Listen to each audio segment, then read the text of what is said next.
Welcome back to NTV Weekend Edition, and thank you for staying with us. If you're just joining us, I am Sandra Twinovidio and Susan Mujao on the sign language. Please do share with us your thoughts as we start this discussion on our online platforms. Now, education is a very important key in the development of our country, and that is why tonight we'll speak about just that. And next week, parents, I'm sure parents and students and children are preparing to go back to school, but next week, the new lower secondary school curriculum will become operational in learning institutions across the country. This despite the challenges of getting this curriculum operational since 2008. Tonight, on Talk of the Nation, we speak to the Deputy Director of the National Curriculum Development Center, Dr. Bernadette Nambi Karuhanga. Welcome to Talk of the Nation tonight. Thank you, Sandra. So students watching us tonight, parents watching us tonight, know for a fact that next week they're reporting back to school with a new lower secondary curriculum. True. How ready are we? We are ready.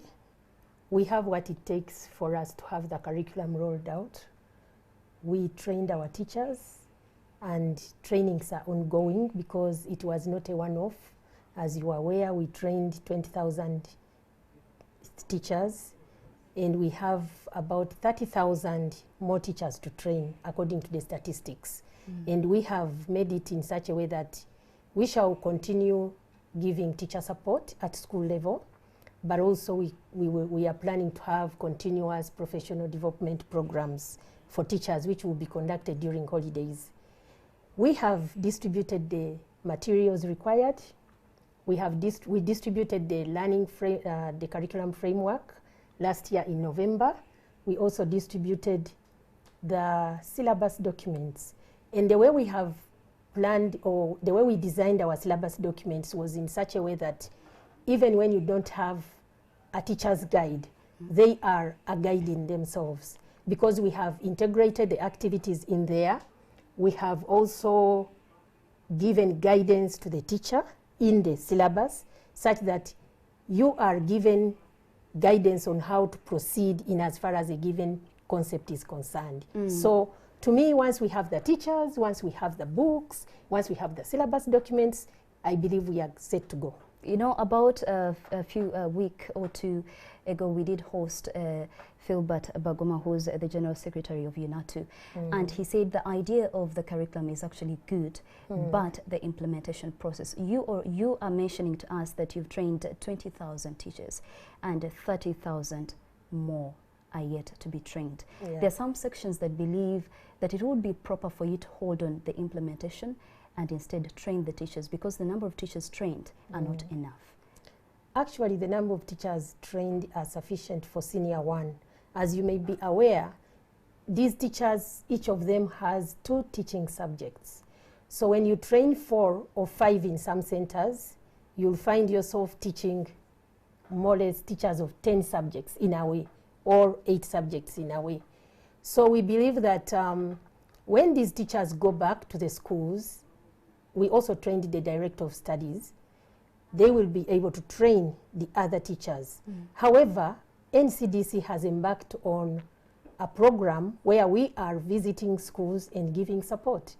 And to me, the beautiful thing about it is that the teachers are so positive about it, and they have actually embarked on training their colleagues. And whenever they want the support, we have been there. We also trained what we call master trainers, about 1,600 of them. And these master trainers are located across the country. And those master trainers are giving support wherever they are, in addition to our own support. So to me, I think that this is the time for us to go, because it has taken us almost 12 years. And I'm sure even when we push to next year, even the finances which are meant to be our finances to roll out could be used maybe for something else like locusts or something like that. So Dr. Bernadette, you talk of training directors and teachers. I know in Uganda we have about 4,000 and probably 77 secondary schools.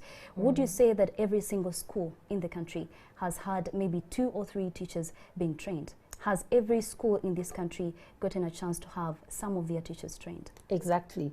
When you hear about the 4 teachers or 5 teachers in a school, It's every school, both private and government. But how will it play out in the long run? How will you ensure that all the other teachers actually get access to the training that other teachers got before them? We have a training strategy, and this training strategy is moving as per plan. And when we finish the teacher training, like I said, we will have the continuous professional development, which will be conducted for teachers during holidays. And we will ensure that those that have not been trained will definitely be trained. And we are also having a plan to train tutors and university lecturers in the schools of education. And once they are trained, we shall support them to help them understand how to roll out their curricula in alignment with the lower secondary curriculum. Well, there are also some concerns that from some sections of the public, and specifically some people from different schools, that they have not received teaching kits or the different teaching materials that they would need to implement the new curriculum. Is this true? Maybe let me just go back to what I said before. We distributed syllabus documents to all schools in Uganda. And I've already explained that these syllabus documents are designed in such a way that even when you don't have a teaching tool kit, as you've called it, you'll be able to teach. But are they enough? Yes, each school received. Each school received a syllabus document, a curriculum framework, and we have requested the schools to submit their requests for the electives, and they have done so, and we are distributing. Those who came early have gotten. Those who are still coming are getting, because we have them in the store. But we have started the distribution of the teacher's guides and the textbooks developed by NCDC. Because according to our mandate, we are supposed to develop curriculum materials.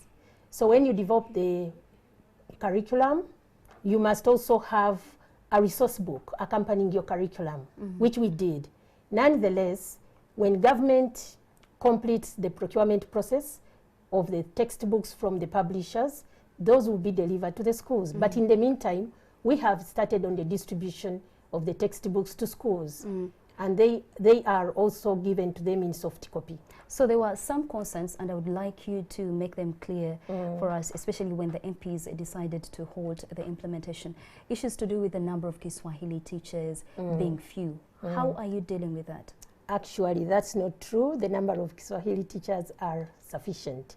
We have been training, the ministry has been training teachers of Kiswahili for about 5 years or more, both at university level and at the national teachers' colleges. And we have more than 5,000 registered Kiswahili teachers.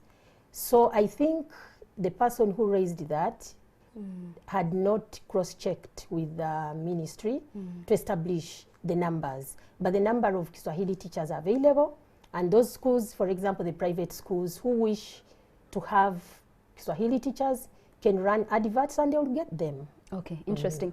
Now, for those watching us tonight, of course, you can share with us your thoughts if you think this is going to work out perfectly in the long run. And we also know that agriculture has been made optional, and that was also a point of concern. And we know that it contributes 75, I mean, people are employed about 75% of the Ugandan population, and also contributing a huge number to the country's GDP.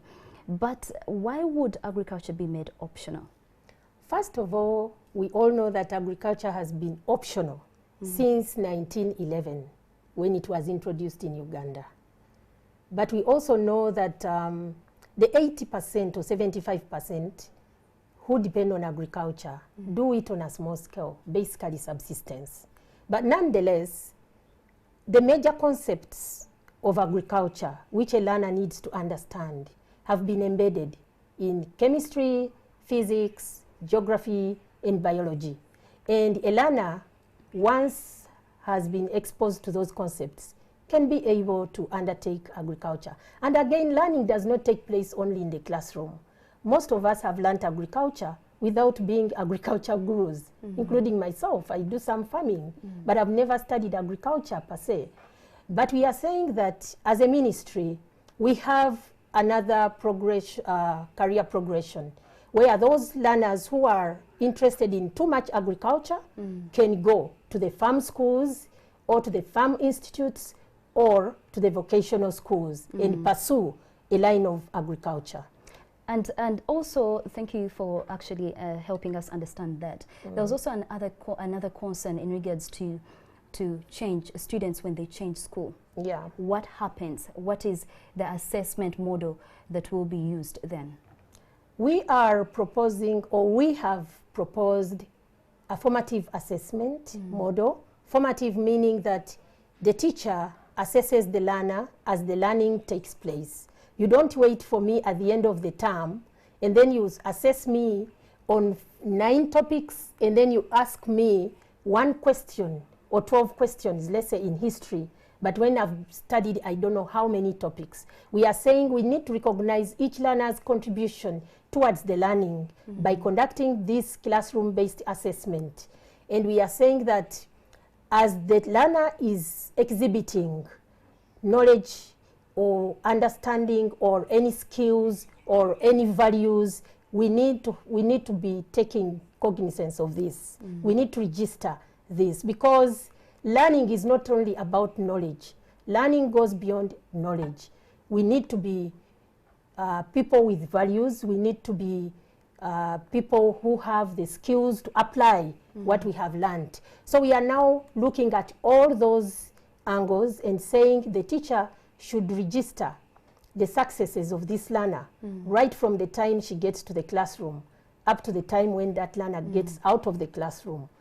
And so that formative assessment, once registered, will be recorded on a record card. And then the learner will have a student identification number. So when that learner has left school A and gone to school B, that learner's marks will be registered with UNEB. Because at the end of every year, the marks will be sent to UNEB. The average marks will be sent to UNEB, and then UNEB will average them for the 4 years, and then they will contribute 20% of the total marks at the end of cycle. Okay, thank you so much, Dr. Bernadette Nambi Karuhanga, for coming to our studios tonight. And of course, we do wish the ministry the best of luck, and we hope this lower secondary school curriculum works out for the best of the students, of the parents, of the entire country at large. And maybe for you who's watching us tonight and you're hoping to take your child to school, you should know that the subjects have been reduced from 43 to 21. So for now, we wait to see how this all plays out, and we hope it will lead to the further development of the country. Thank you all for joining us on our social media platforms. Keep it NTV Weekend Edition.